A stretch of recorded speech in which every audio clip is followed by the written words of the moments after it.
Okay, this is the second part of our podcast to start our energy unit, and this is the bottom of page 2 through page 3, where we're learning about Hess's law.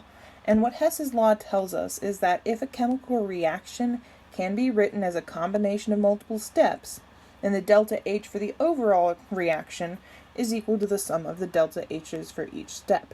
Now, this might just seem like we're trying to make you do extra work, and take lots of different things and make it more complicated, but sometimes we can't actually measure a reaction because of the conditions or the timing of it, and so we can use observed measured reactions to predict those properties. Something that comes to mind is like the formation of diamonds from just normal old carbon. It's just carbon turning into carbon, but the structure of it is changing, and that reaction, that change that's happening, is a reaction we haven't been able to reproduce in the lab very well. So we need to study it, but we can't actually watch them form in the crust. So we can study other reactions that help give us some information about that reaction. Now, the general process we're going to go through here, because we have one overall reaction we're trying to kind of find information about, and we're comparing it to some other reactions, we're going to look for each of the substances in our kind of goal overall reaction in the partials, and make sure that we have the correct number of that substance and that it's on the correct side of the reaction. And I'll walk you through some of the changes we're going to have to make in this first example.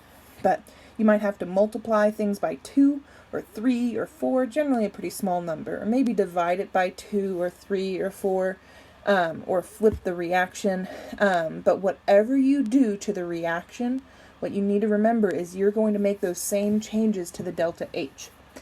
And then once we do that for all of the substances, and all of the reactions and substances are where they need to, and the delta H's have changed, we're adding up all of those delta H's to get our final answers, delta H.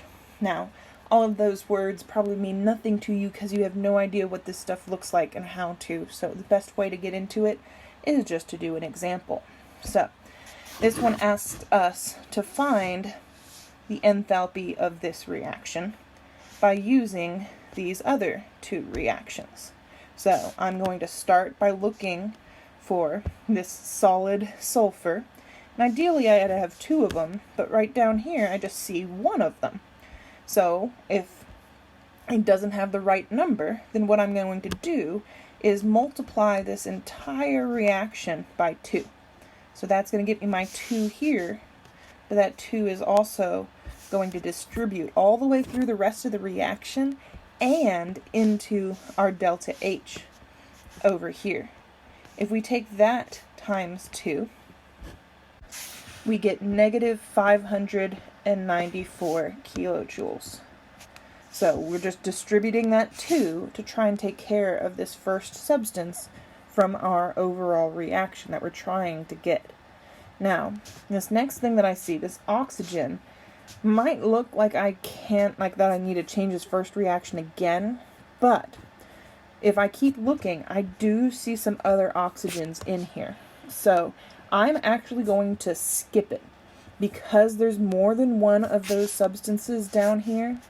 I don't want to mess with it much because if it isn't already worked out, it's probably going to work itself out on its own. So I'm going to ignore it because there's more than one, and then go looking for this substance and hope that everything else kind of works out. We'll come back to this oxygen, I guess. I'll uncircle it so that it's easier to tell. I need to come back and check on it. So, now if I'm looking for that 2SO3, I see it right here, but it's on the wrong side. This side is the reactant side, and I need it to be on the product side. So I'm going to have to flip this reaction. And all that means is that now my products are going to become my reactants. So I'm just going to write that same stuff. The states of matter don't really matter in this process. And if I flip a reaction, notice my reactants and my products have flipped, then I need to change the sign on this delta H. So now this delta H, I'm multiplying by -1, technically. Flipping the sign, if I flip the reaction, is -198 kilojoules. I'm going to cross this out because this isn't my reaction anymore. This one is. Okay, now also in flipping that reaction, notice that I needed 3 O2s up here. And I have 2 O2s in my first reaction, and I have 1 O2 in the second reaction. And if a substance is on the same side, then it's going to add up together. So that 2 O2s and this 1 O2 is going to add up to 3 O2s. So that's good. That's taken care of. So I've gone through and I've found all of my substances that I need here. I'm circling my S's and my SO3s. Now, there's a few other things that are still here that I didn't need. And what you might notice about them is kind of like the oxygen. I didn't really need this. And I notice it again over here, but this time they're on opposite sides. This first SO2 is after the arrow, and the second one is before it. So because these are on opposite sides, these are going to cancel out. Now, you shouldn't have to sit here and rewrite everything and cancel it and find it and circle it. This is kind of a mess. You always can do this because it can help make you more kind of sure that what you've got matches what you were looking for. Because remember, what we're looking for is this thing up here. This reaction. That's what we're trying to turn all of this mess into. But once you've gone through, if you do it stepwise and you take care of each of these substances on their own, as you go through that reaction, then you can be pretty confident in your answer. So I multiplied that first reaction by 2, and I flipped the second reaction. Now that I've got all my pieces, all I need to do is add up these 2 delta H's, and I get negative 792 kilojoules. That's my answer. So that's all we got to do, is it's kind of like a puzzle. How can I turn these pieces into that big thing? And just keep track of your work along the way. And I do a couple more examples here. Excuse the mess. So, looking for C2H4. Got it. It's on the right side. I've got the right number of them. Looking for H2. Down here. It's also on the correct side that I want, and there's the right number of them. Then C2H6 on the product side.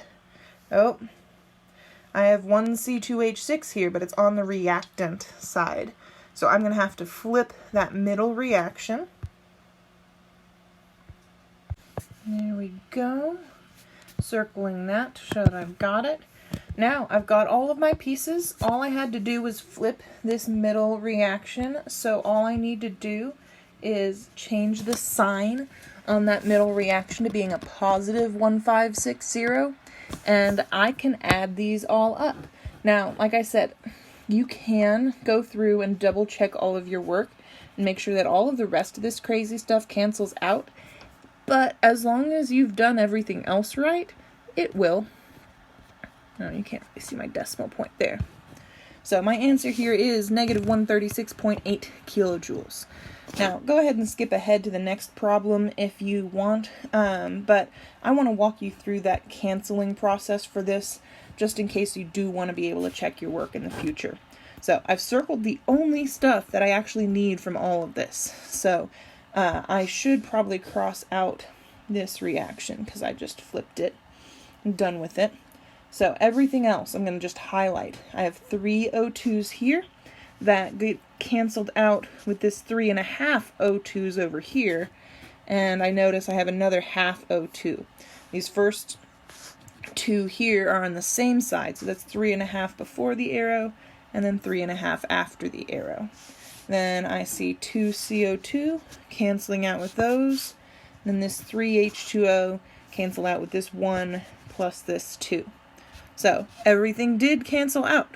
If you want to, you can always go through and check that, and that'll help you be more confident in this answer. But the goal is just to find these things in the correct amounts in these reactions, flip them, multiply them, whatever you gotta do.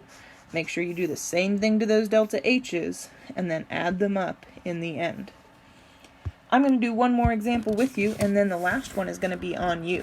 This one's a little bit rough. Might not look it, but it is.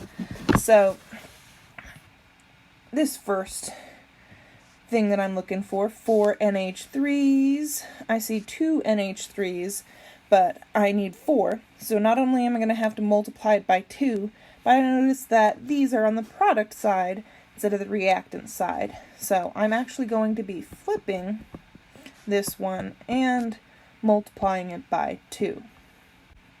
And of course that means I need to do the same thing with my delta H over here. I need to flip it, meaning making that sign positive, and then when I multiply that by 2, I get 183.6 kilojoules, of course. Okay. Now, 5 O2s. Ooh, those O2s are honestly a little bit scary again. I see them in more than one place, so skip them. Come back to it. I haven't taken care of them yet. I'm going to go for the easy stuff, the obvious stuff. I need 4 NOs on the product side. Here I have 2 NOs on the product side. So I need to multiply this reaction by 2. And honestly, I'm just going to go through. I'm going to write this up here. And I'm just going to do it right here. 2, 2, and a 4. And then, of course, multiply this by 2. And that ends up being exactly negative 361. And let's see, 6 H2Os. Well, I've got 2 H2Os here, and that is the only H2Os I see. They're on the right side, so now I just need to multiply this by 3. So I can do times 3, times 3, times 3. And then, of course, over here, I need to multiply this by 3. So, like I said, everything in this one needed to be changed, and one thing needed to be changed in more than one way. It was a little bit of a pain, but we got there. We found all of our stuff. Guess I need to check that oxygen now that I'm done. But if I look at my oxygen now, I have 2 in that first reaction and 3 in that last reaction. They're on the same side, so they are going to add up to that 5. So they ended up working themselves out. Don't let something that has more than one of the same thing freak you out. Just leave it till last, and everything's going to be okay.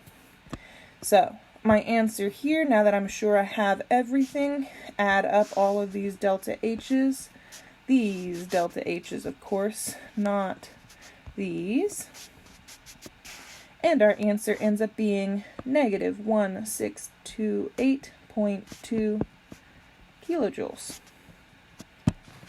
So, it's just a puzzle, trying to get things to fit together. That last example is for you to work out.